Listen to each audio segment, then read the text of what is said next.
Bismillahirrahmanirrahim. Assalamualaikum warahmatullahi wabarakatuh.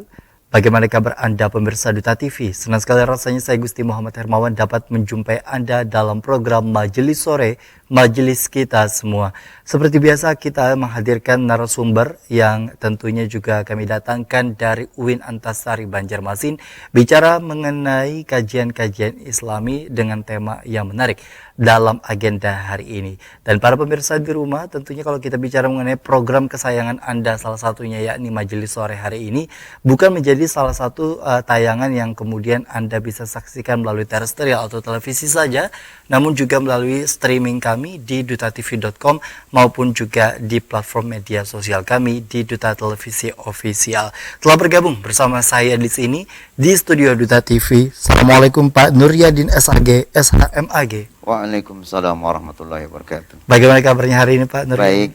Baik Pak ya. Baik. Bapak sendiri best ngajar di UIN Antasari Banjarmasin di fakultas? Di Fakultas Tarbiyah. Kalau boleh tahu dari berapa lama Pak? Udah mulai 2005. 2005, 16 tahun, luar biasa. Dan kalau kita bicara mengenai mekanisme, kalau mahasiswa itu sendiri kan memiliki berbagai pandangan ataupun juga karakteristiknya masing-masing. Nah, hari ini kita temanya membahas kegamangan pendidikan agama Islam di perguruan tinggi umum yang mungkin juga berdampak kepada mahasiswa itu tadi. Tapi mungkin kita mau dengarkan dulu pengantar dari Bapak berkaitan dengan tema kita hari ini. Dipersilakan Ya. Pak. Terima kasih. Bismillahirrahmanirrahim. Alhamdulillahirrabbilalamin. Wassalatu wassalamu ala asrafil anbiya wal mursalin wa ala alihi wa ashabihi ajma'in. Amma ba'du. Alhamdulillah, puji syukur kehadirat Allah Subhanahu wa taala. Salawat dan salam kepada junjungan kita Nabi besar Muhammad sallallahu alaihi wasallam. Terima kasih bahwa sebenarnya saya juga bukan hanya mengajar di sebelumnya, saya adalah dosen yang diperbantukan ke Universitas Lambung Mangkurat. Mulai 2005 saya juga mengajar di sana di Fakultas Hukum. Dan memang karena saya basicnya juga ada S1 Hukum. Saya bicara mengenai kegamangan pendidikan agama di PTU. Selama saya melihat bahwa pendidikan agama di perguruan tinggi umum itu mempunyai banyak perhatian yang harus serius diberikan. Mengapa demikian? Karena kita melihat dari landasan secara filosofis dulu kita melihat bahwa ontologi dan aksiologi bicara memang ada secara dia mempunyai suatu integralisasi dalam suatu pendidikan, integral dalam suatu sistem pendidikan nasional. Secara kita lihat secara sosiologis dia merupakan pendidikan agama di PTU itu sebenarnya merupakan hal yang substansif untuk dipikirkan oleh lembaga-lembaga pendidikan nasional. Mengapa demikian? Karena pendidikan tinggi itu mempunyai dengan harapan pada saat itu peraturan pemerintah nomor 22 tahun 61 itu mewajibkan pendidikan agama masuk dalam perguruan tinggi negeri saat itu. Walaupun pada saat sebelumnya kita bicara mengenai MPRS nomor 27 itu bahwa masuknya pendidikan agama di sekolah-sekolah negeri dan membantahkan ditambahkan lagi dengan MPRS nomor 26 saat itu tahun 68 itu membantahkan nomor 2 MPRS nomor 2 saat itu yang meyakinkan bahwa masuknya pendidikan agama di sekolah-sekolah umum. Nah, landasan ini sebenarnya sudah diperkuat jauh oleh Undang-Undang Dasar 1945 nomor 31 betul. Pasal 31 bahwa negara itu mempunyai memfasilitasi untuk pendidikan. Karena untuk di antara subsistem mencerdaskan kehidupan bangsa itu adalah dengan mencerdaskan kehidupan bangsa melalui pendidikan agama.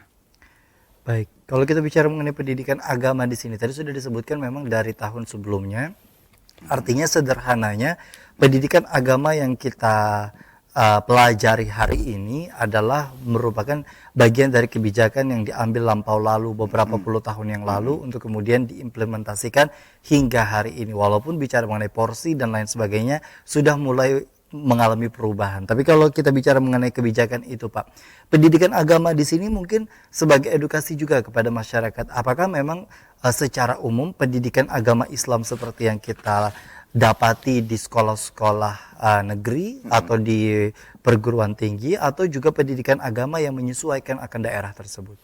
Nah, ini persoalan pada dasarnya. Karena apa? Kalau di sekolah negeri dia sudah difasilitasi oleh pemerintah. Dari segi tenaga pengajar, mungkin fasilitasnya yang lain, dia sudah mempunyai yang difasilitasi oleh negara. Tapi kalau di sekolah-sekolah swasta itu dia harus mencari sendiri. Dan pengayoman kepada gurunya itu pun berbeda. Gini, ketika kita melihat pengajar agama di PTU, pengajar agama di PTU itu sampai saat ini kebijakan untuk mengatur pengangkatan itu susah. Untuk menjadi siapa yang berkewajiban untuk mengajar sekian ribu mahasiswa setiap tahun itu. Sementara sistem pengajar kan tidak ketika kita tanya kenapa bahwa seorang dosen agama itu terabaikan, karena dia juga mempunyai konsekuensi harus mempunyai dosen-dosen yang lain yang lebih diperlukan. Betul. Tetapi sebenarnya kalau kita melihat di antara bahwa Direktorat Jenderal Pendidikan Agama itu pada saat itu Kemendiknas itu nomor 232 sudah mengamanatkan bahwa inti kurikulum itu ada dua, ada namanya inti kurikulum yang wajib, ada inti kurikulum yang struktural. Nah, ketika pada inti kurikulum wajib maka agama adalah mata kuliah wajib yang harus diayomi. Tapi kenyataan yang terjadi bahwa pendidikan agama masih mempunyai harus diayomi. Jadi struktural gitu. Ya, harusnya kan dia mata kuliah inti harus masa kuliah wajib tempuh. Dulu namanya MKU, sekarang namanya MK mata kuliah pengembangan kepribadian, kemudian sekarang berbeda mata kuliah wajib kepribadian. Ternyata hal tersebut masih merupakan tanda tanya besar bagi kita. Baik. Ya, bagaimana kita melihat bahwa pendidikan agama itu kekurangan dalam tenaga edukatifnya, kemudian sarana prasarana kita belum mumpuni, bahkan pengayoman si dosen untuk menjadikan dia menjadi dosen yang baik itu belum terayomi secara baik oleh dua kementerian yang berbeda. Apakah Kementerian Pendidikan Nasional atau Kementerian Oke, artinya ini bicara mengenai proses dari tenaga pengajar dan kebijakannya lagi berkaitan dengan mata kuliah ataupun juga mata pelajaran yang diberikan begitu kepada para siswa ataupun juga mahasiswa dalam hal ini. Tapi kalau kita secara singkatnya mungkin Pak, mahasiswa ataupun juga siswa kan memang secara umum di Indonesia dominasinya adalah agama Islam begitu. Ada beberapa hal yang kemudian juga diajarkan dan dipersilahkan kepada mereka sebagai bentuk toleransi. Apakah mau tetap di dalam ruangan ketika mata pelajaran atau mata kuliah berlangsung atau di luar ruangan ketika mata kuliah itu berlangsung. Nah, bagaimana dengan kondisi seperti ini? Apakah itu juga bagian dari regulasi secara internal atau memang juga termasuk dalam bagian peraturan, Pak? Oh, itu tidak dimasukkan. Artinya gini, itu hanya sebagai suatu tasamuh dalam bahasa kita, toleransi. Ketika seorang guru agama atau dosen agama ada mahasiswa yang non muslim yang ikut dalam pendidikan agama Islam, maka dia diperbolehkan untuk mengambil suatu keilmuan saja.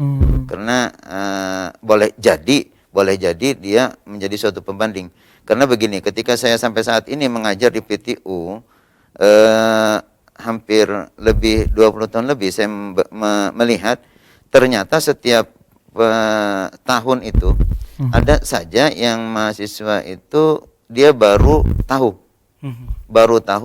oh ternyata Quran itu seperti ini ya, besar. Ternyata Quran itu ada yang gede, ada yang kecil gitu. Dan saya ketika saya melakukan itu, saya melakukan namanya trial and error saat itu mengenai pendampingan Quran. Ternyata banyak saja orang-orang kita yang muslim yang tidak mengerti bacaan Quran. ternyata ada saja orang-orang kita muslim yang tidak tahu ternyata Quran itu berbagai bentuk dan bermacam-macam terbitan. Baik. Dan yang menyedihkan ternyata ada saja yang sampai saat ini kita melihat bahwa Quran itu sepertinya atau agama Islam itu sebagai suplemen, pelengkap penderita saja dalam suatu mata kuliah. Biarlah saya yang penting saya lulus gitu kan, atau yang penting saya dapat A atau B atau C, yang penting saya sudah selesai. Tapi tidak teraplikasi ketika dalam perilaku. Oke. Bagaimana kita ya? Karena dalam pengimplementasiannya itu sendiri pun juga selain porsinya memang sedikit, kemudian juga tidak dibarengi dengan kondisi di mana penggambaran suatu pengamalan ilmu agama itu sendiri dalam kehidupan sehari-hari oleh tenaga pengajar itu tadi, Pak. Ya. Baik, kita akan kembali usai jeda, tetaplah bersama kami dalam program Majelis Sore, Majelis Kita Semua.